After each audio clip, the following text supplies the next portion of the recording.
blueprints and what they were doing. I am not a mathematician. I am not even a mechanic. But they were talking at a level so over my head.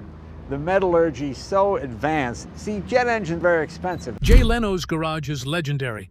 But beyond the famous supercars are bizarre experiments, forgotten brands, and rare engineering wonders. From jet-powered machines to tiny cars hiding sports car performance, these overlooked vehicles tell fascinating stories of bold ideas, risky experiments, and automotive passion. Some showcase extinct technologies, while others are completely one-of-a-kind.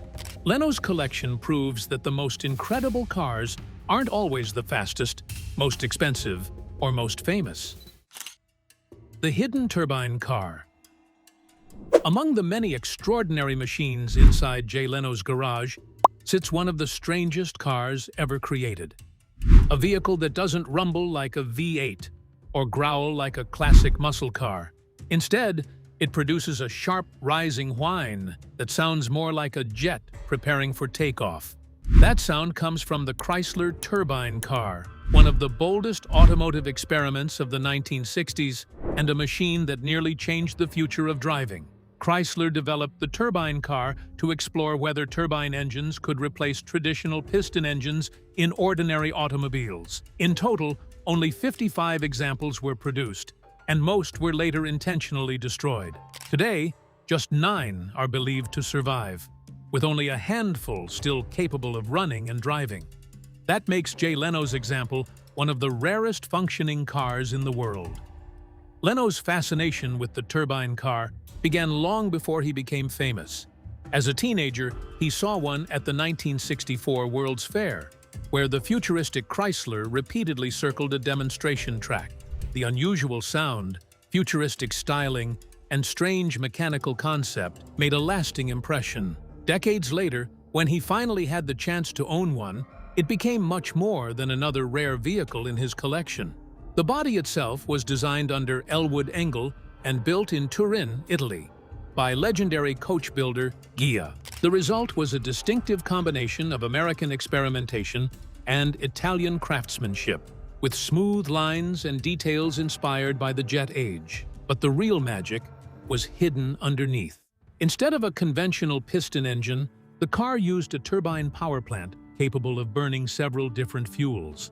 Chrysler famously demonstrated that it could operate on diesel, kerosene, and other combustible liquids. That flexibility made the engine seem almost futuristic, especially during an era when most vehicles depended on one specific type of fuel. Between 1963 and 1966, Chrysler placed turbine cars with roughly 200 American families as part of a real-world testing program. Ordinary drivers used them for daily transportation and reported back to Chrysler about reliability, comfort, and performance.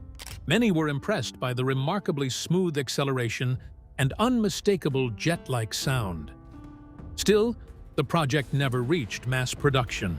Turbine engines faced challenges involving cost, efficiency, emissions, manufacturing complexity, and throttle response. Chrysler eventually destroyed most of the experimental cars, turning the survivors into automotive legends.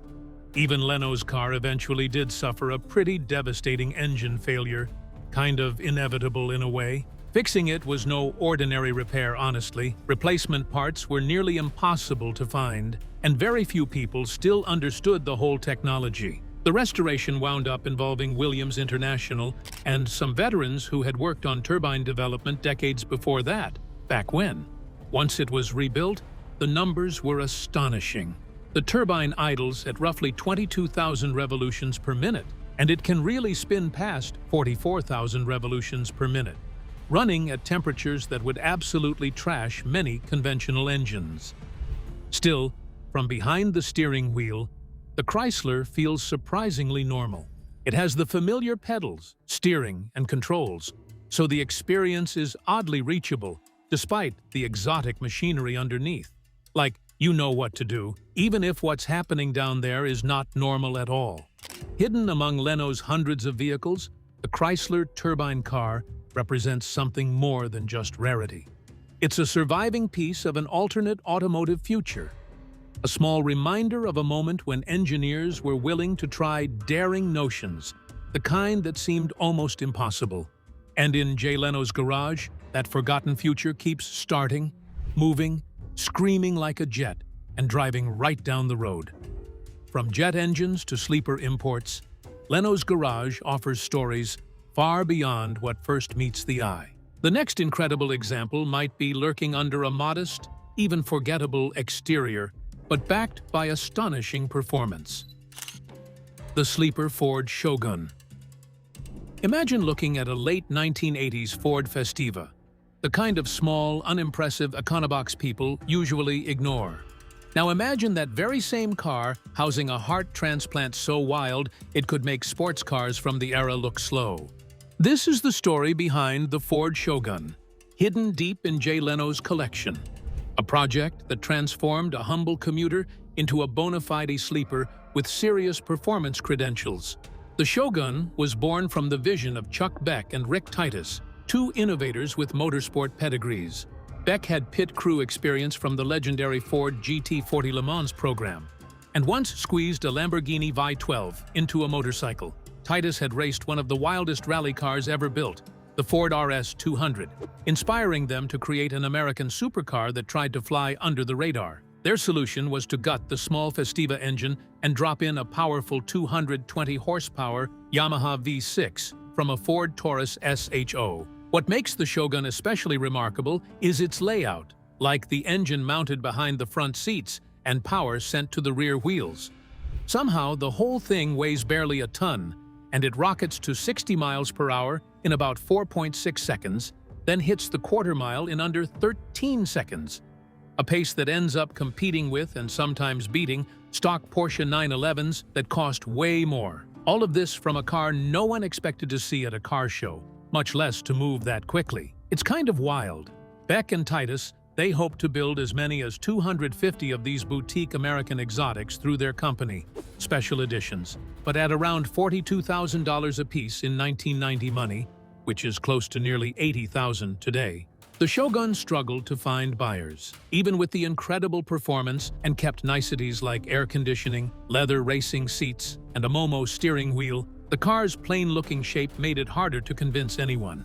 It didn't exactly whisper, "Buy me," in the way buyers tend to like. In the end, only 8 Shoguns were built, including a single prototype and 7 customer cars. Jay Leno managed to snag chassis number 3 when it was new. Later, he added his own nitrous oxide system, pushing the car's already impressive abilities even further than what the unassuming exterior implied. It still sits there as one of the purest sleeper builds in the entire garage. No drama, just results. The Shogun's story adds a surprising chapter to Leno's collection, basically showing that innovation and performance don't always need to come with flashy looks.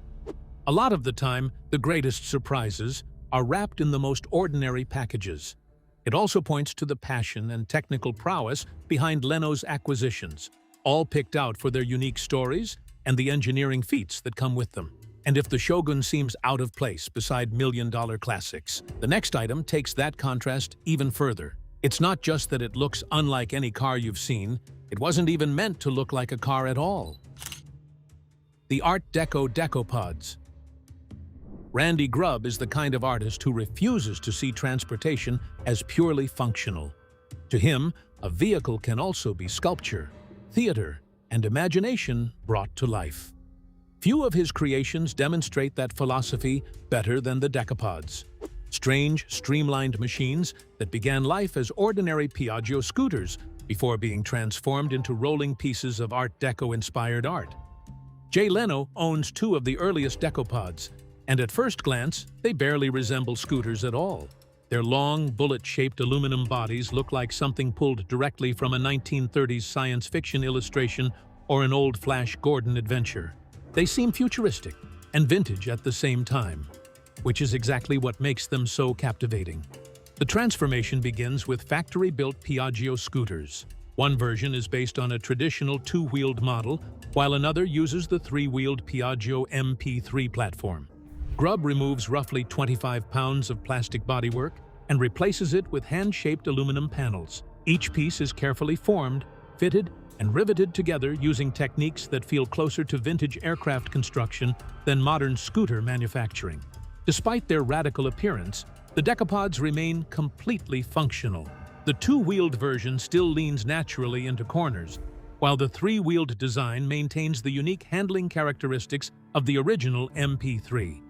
Depending on the configuration, they can reportedly approach speeds of around 70 miles per hour, making them far more than stationary sculptures. Their shapes are not purely decorative either. The streamlined aluminum shell helps control airflow around the rider, reducing some of the crosswind turbulence that can affect enclosed motorcycles and similar experimental machines. That combination of engineering and artistry is what separates the Decapods from ordinary custom vehicles. Leno's connection with Randy Grubb goes back years.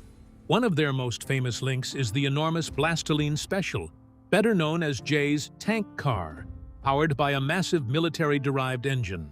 Compared with that intimidating machine, the Decapods reveal a more playful side of Grubb's creativity. They are smaller, lighter, and almost whimsical, yet the craftsmanship is just as serious. Built by hand in Grants Pass, Oregon, the Decapods were produced in extremely small numbers. That rarity gives them special value, but their real appeal lies in how difficult they are to categorize. They are not motorcycles in the traditional sense, not cars, and certainly not ordinary scooters. They are rolling experiments in design.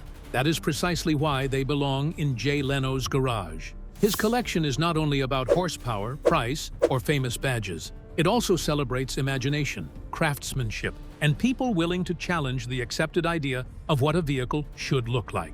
Among supercars, classics, and engineering legends, the Decapods stand out because they prove that sometimes the most memorable machine is the one that looks like it came from a future imagined nearly a century ago. The unexpected variety in Jay Leno's collection invites close attention, proving that true automotive passion embraces every corner of the spectrum, from engineering wonders to rolling works of art. Forgotten American Racing Legacy.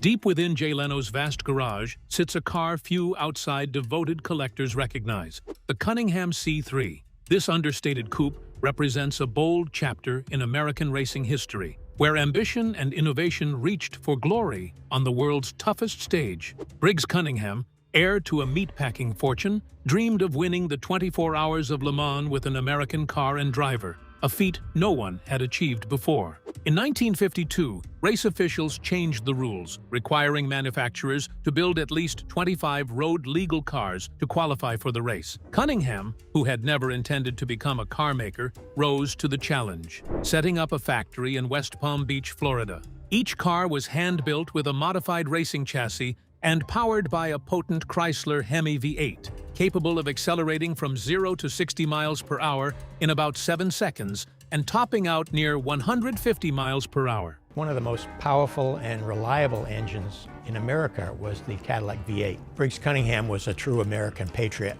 He was very creative and he had great ideas.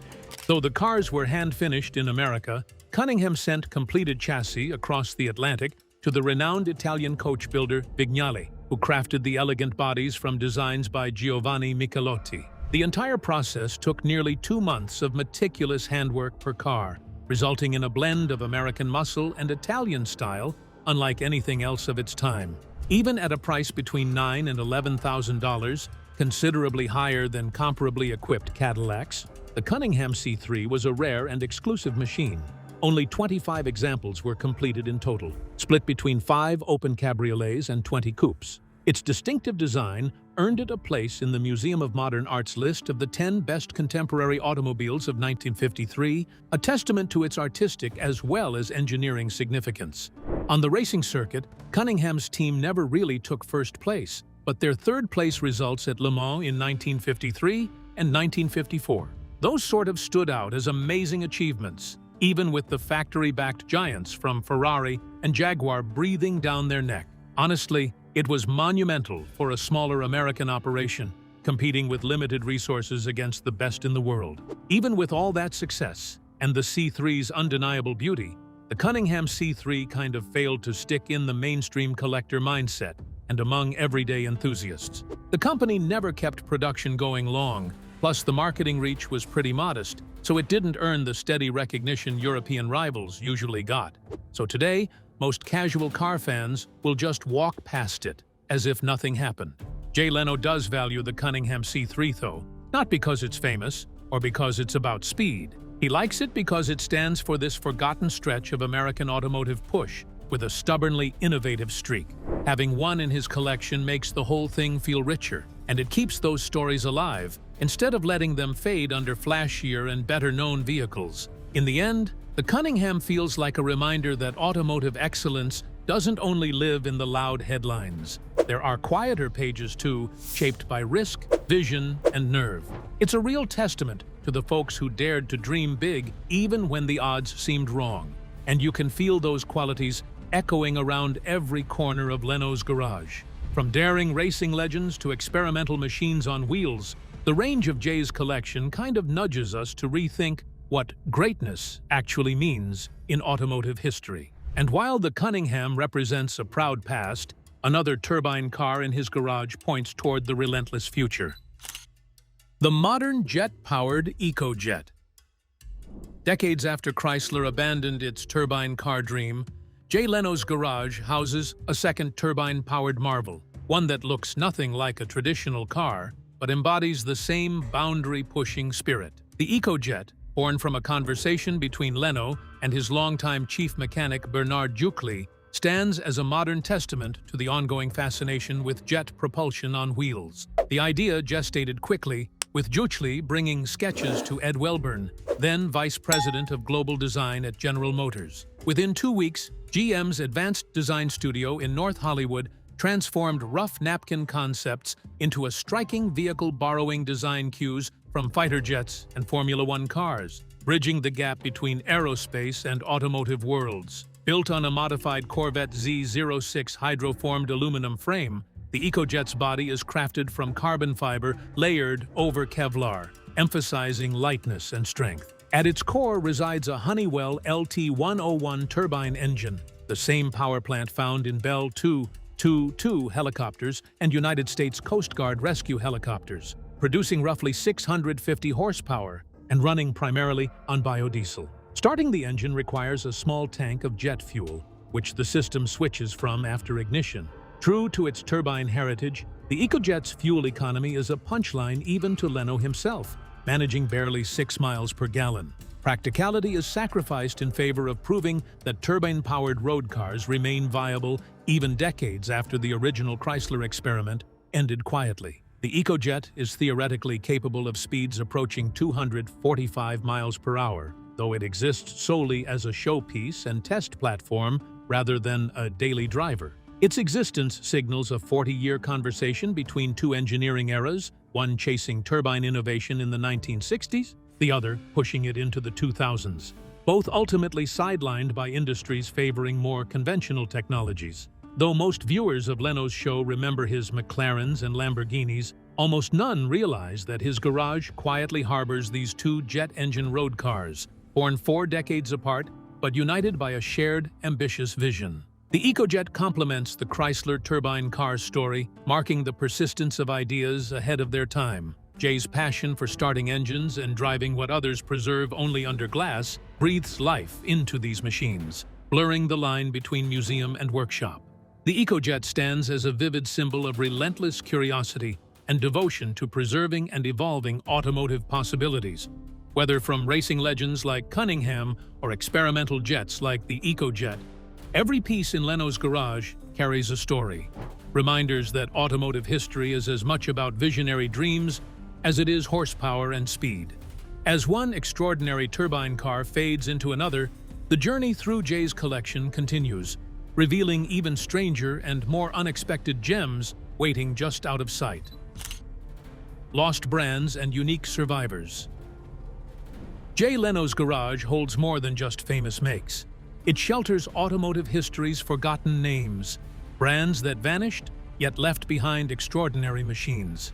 Among these rare survivors is a Wills St. Clair, crafted by C. Harold Wills, one of Henry Ford's earliest collaborators and credited with helping develop the steel used in the Model T chassis. This is a fascinating story. A man named C. Harold Wills, one of those unsung American geniuses. He was one of Henry Ford's first employees. After leaving Ford in 1919, Wills invested his fortune into building cars under his own name in Marysville, Michigan, powered by an innovative overhead cam V8 engine that cooled itself without a water pump.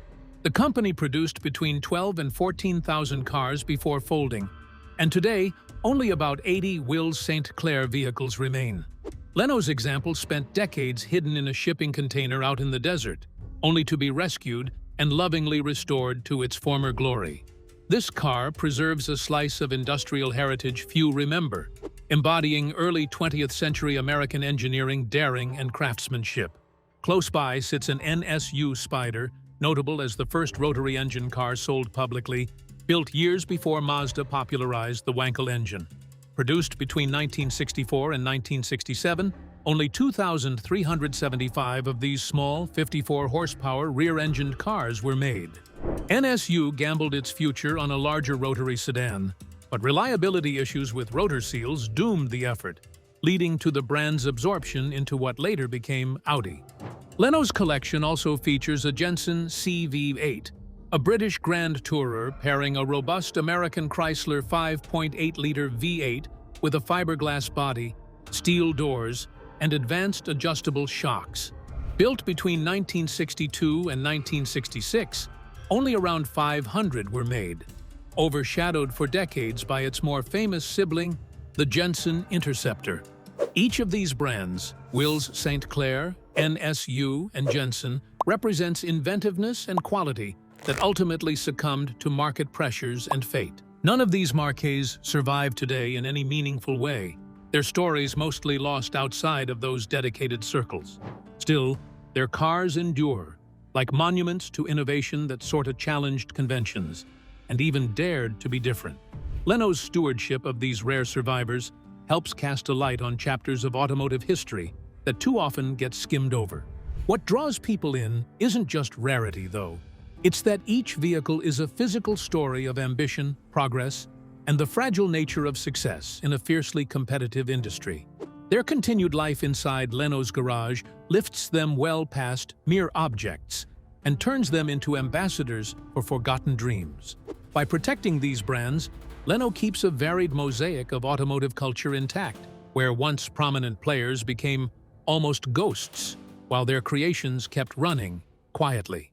The collection suggests that history isn't only about the winners and champions, it's also about those who took risks and still managed to leave a mark in unexpected ways.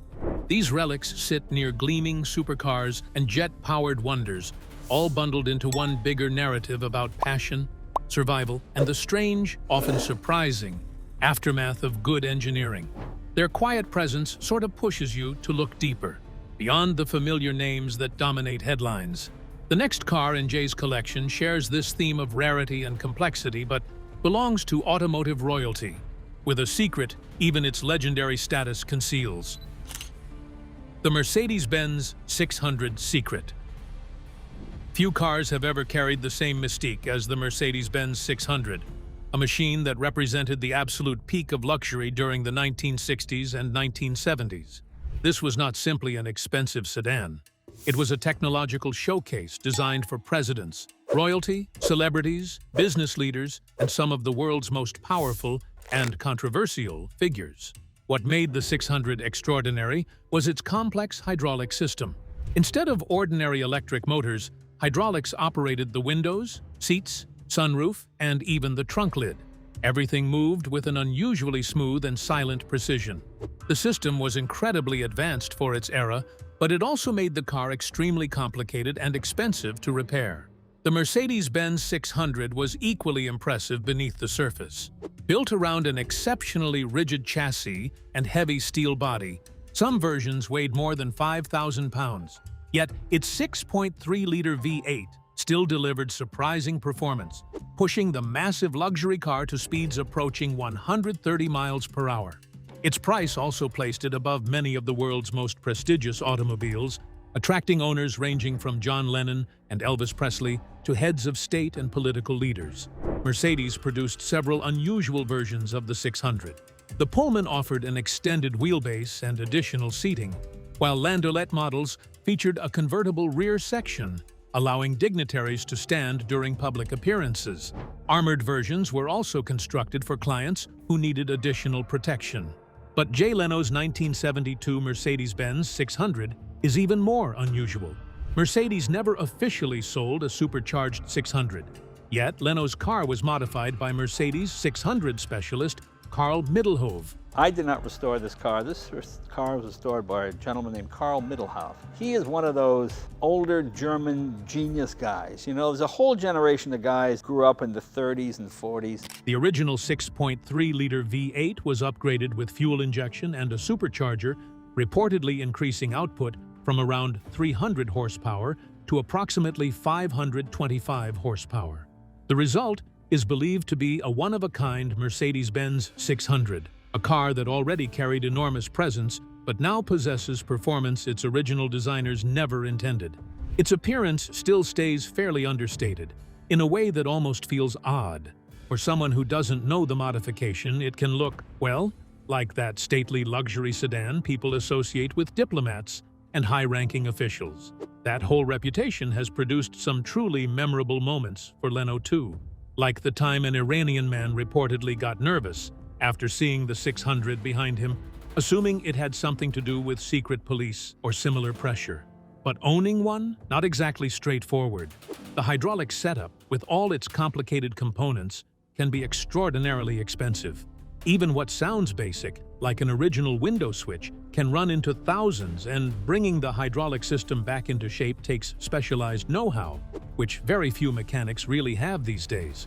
So a lot of collectors choose caution. They hesitate to drive their Mercedes 600 cars too often. Leno does the opposite approach. He leans into the idea.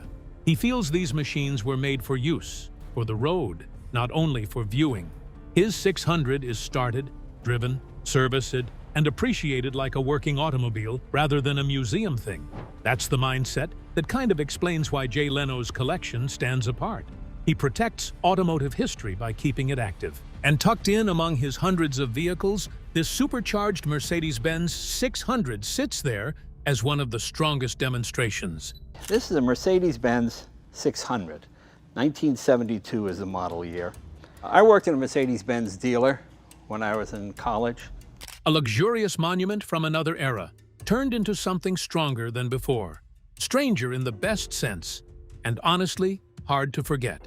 Each vehicle, whether forgotten or famous, ordinary or extraordinary, adds another layer to the story of a collector who sees beyond price tags and prestige to the soul of the machine. Driving the museum alive. What truly sets Jay Leno's garage apart is not simply the number of cars inside or the enormous value attached to many of them. What makes the collection special is Leno's determination to keep these machines alive, functional, and out on the road. While many rare automobiles spend decades sitting behind ropes or glass displays, Leno believes cars were built to move. He starts them, maintains them, and drives them as their original engineers intended. That philosophy transforms his garage from a private collection into something closer to a living museum.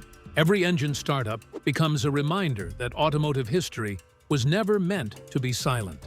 The sound of an old engine turning over, the smell of fuel and hot metal, and the feeling of mechanical parts working together bring the past to life in ways a static display simply cannot. Leno understands that a car's story goes far beyond its appearance. To truly appreciate one, you have to experience how it behaves on the road.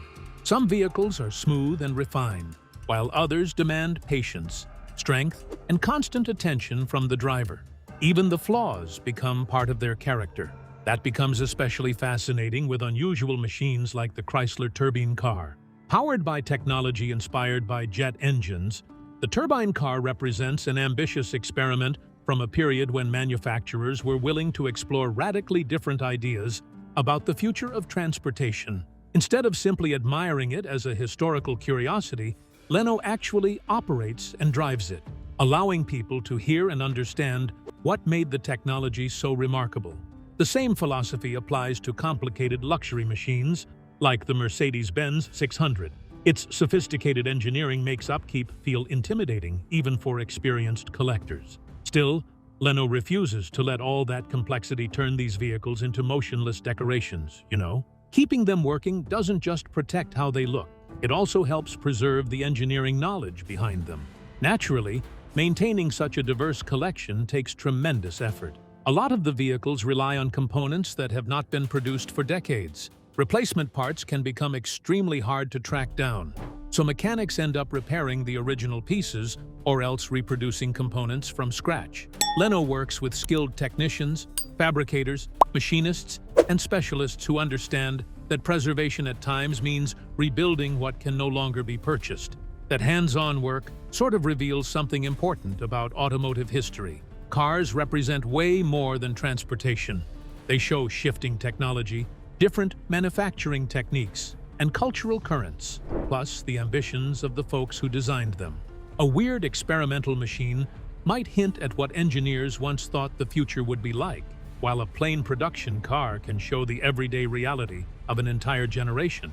By sharing these machines via videos and public appearances, Leno also lets millions of enthusiasts experience vehicles they might never meet face-to-face. Viewers can hear the engines, watch the controls working, and pick up why certain designs really mattered in the first place.